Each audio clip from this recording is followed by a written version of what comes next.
சட்டமீற்ற மாமன்றம். சட்டமன்றம் என்றால் மக்களுக்கு சட்டத்தை ஈற்றக்கூடிய மாமன்றம்.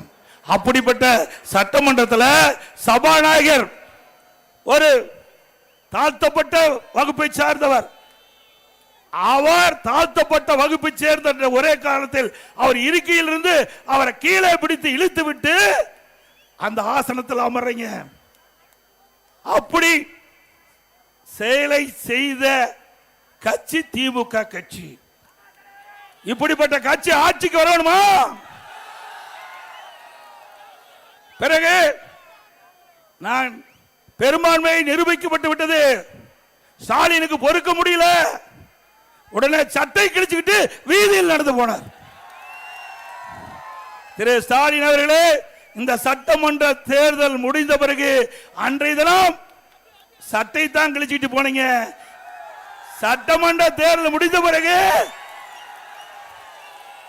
சாலையில ஆடை இல்லாம போனாலும் போகக்கூடிய சூழ்நிலை ஏற்பட்டு விடும்.